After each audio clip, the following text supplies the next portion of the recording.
বিসমিল্লাহির রহমানির রহিম। Hello viewers, আসসালামু আলাইকুম। আজকের ভিডিও টিউটোরিয়ালে সবাইকে স্বাগতম জানাচ্ছি।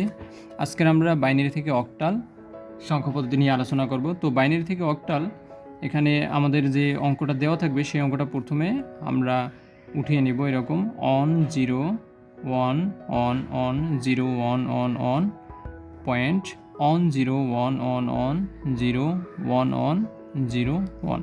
তো এরকম সংখ্যাটা আমরা কিন্তু উঠিয়ে নেব। উঠিয়ে নেওয়ার পর আমাদের যেখানে দশমিক পয়েন্টটা আছে সেখান থেকে আমাদের কাজ শুরু। যেহেতু আমরা বাইনারি থেকে অক্টালে যাব, তাহলে অক্টালে 2 কিউবে অক্টাল হয়, তার মানে 3 বিট করে আমরা এখানে প্যাকেট করব, কারণ আমরা যাব অক্টালে। অক্টালে যেতে হলে 2 এর উপর কত পাওয়ার দিতে হয়? 3। তো এই জন্য 3 বিট করে আমরা প্যাকেট করব। এখানে 3 বিট নিলাম, ওকে, এই 3 বিট। এরপর আবার 3 বিট এখান থেকে প্যাকেট করলাম, ওকে। এরপর আবার এখান থেকে আমরা 3 বিট প্যাকেট করলাম। যদি এখানে সংখ্যা লাগতো তাহলে আমরা 0 দিয়ে পূর্ণ করতাম। এরপর আবার এখানে দশমিকের পর কিন্তু এই পাশ থেকে শুরু করব, ওকে। দশমিকের পর থেকে শুরু করব, বাম দিকে হলে বাম দিকে, ডান দিকে হলে ডান দিকে যাব। তো এখানে 3 বিট এ পর্যন্ত আসে, তারপরে এদিকে আবার 3 বিট, আবার এদিকে 3 বিট। এখন কিন্তু আমাদের এখানে একটা 1 বাকি থাকে, তাহলে এটা আমরা 0 দিয়ে পূর্ণ করব। তারপরে এখানে আবার এটা লিখব, ওকে। বাইনারি সংখ্যা কীভাবে অক্টালে করতে হয়। তো 101 আমরা যদি একটা চার্ট দেখি, ছোট্ট একটা চার্ট, যে 1 2 4 8, জাস্ট এতটুকু, 1 2 4 8। এখানে আমরা 1 তিনটাই 1, তার মানে 1 1 1। এটা লিখতে পারি 3টা 1, 1 2, যেগুলো 1 আছে সব যোগ করবো। এখানে তো 3টেই 1, এই লাস্টের 3টে, তাহলে 4 আর 2 6 আর 1 7, এটা হবে 7। আমরা এখানে লিখবো 7। পরেরটাতে দেখি 1 1 0 1 1 0, 0কে 1, তাই 1কে আমাদের দরকার নেই, এই 1কে দরকার নেই, আমাদের লাগবে 4 আর 2, তাহলে এটা হবে 6, ওকে। এরপরে 1 0 1 1 0 1, এখানে কাকে লাগবে না? এখানে আমাদের লাগবে না, 2কে লাগবে না, কারণ 2 এর মান 0, তার লাগবে এই 1 1, এই 1 এর জন্য 4 আর এই 1 এর জন্য 1, 4 আর 1 5, তাহলে আমরা লাগবো 5। এরপরে 1 0 1 আমরা একবার এখানে পেয়েছি, এটার ভ্যালু হয় 5, আমরা এখানে 5 লিখব।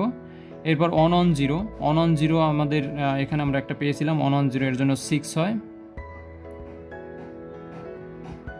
এরপরে 1 1 0 আবার 6,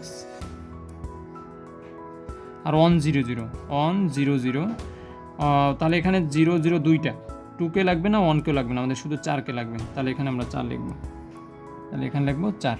তাহলে এটা কিন্তু আমাদের ফাইনাল অ্যান্সার। তাহলে আমরা এখানে অঙ্কটা উঠাবো 1 0 1 1 1 0 1 1 1 দশমিক 1 0 1 1 1 0 1 1 0 1 0 0, এটা আমাদের অঙ্ক। এখানে আমরা লিখবো 2, আর এখানে লিখবো আমরা কত পেলাম? 5 6 7, এখানে যদি দশমিক, তা আমরা এখানে দশমিক রাখবো 5 6 6, আর এটা ছিল কত? 4, নিচে আমি লিখে দিই 4, এখানে ব্র্যাকেট, এখানে ব্র্যাকেট, জায়গা নেই তাই আমি নিচে লিখলাম। তাহলে এখানে আমরা গেলাম অক্টাল বেসে। এটা আমাদের বাইনারি থেকে অক্টালে যাওয়ার নিয়ম। এরপর যদি আমাদের কোনো সংখ্যা অক্টালে থাকে, যেমন এখানে একটি দেখি, বাইনারি থেকে অক্টাল, অক্টাল থেকে বাইনারি, যেমন একটা অঙ্ক আছে আমাদের 5 to 7.06। তো এই অঙ্কটা আমাদের কিসে আছে? অক্টালে আছে। আমরা কিসে যাব? বাইনারিতে যাব। দুইটা আমি পাশাপাশি দেখিয়ে দিচ্ছি সুবিধার জন্য।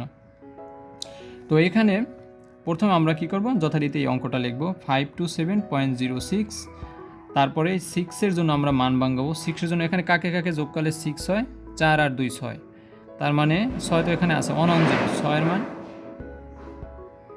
এখানে, 6-এর মান হয় 1 1 0, 0-এর মান 0 0 0, ওকে।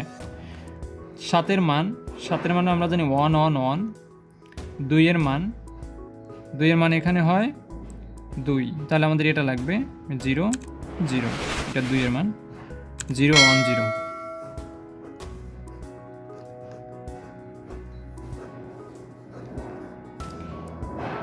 তাহলে আমাদের 0 1 0, এটা 2-এর জন্য। এরপর 5-এর জন্য আমরা কি লিখব? 5-এর ভ্যালু কিন্তু আমাদের এখানে আছে 1 0 1 1 0 1। ফাইনালি আমাদের অ্যান্সারটা কীভাবে লিখতে হবে?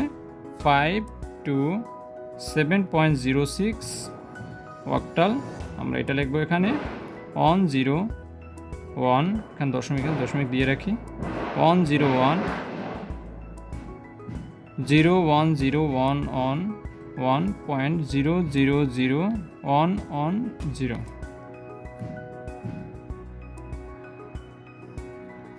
তাহলে এটা হলো আমাদের অক্টাল থেকে বাইনারি। আমরা দুইটাই দেখলাম, বাইনারি থেকে অক্টাল, অক্টাল থেকে বাইনারি, আমরা দুটো নিয়ম দেখলাম। আশা করি সবাই বুঝতে পেরেছো। সবাইকে ধন্যবাদ। আল্লাহ হাফেজ।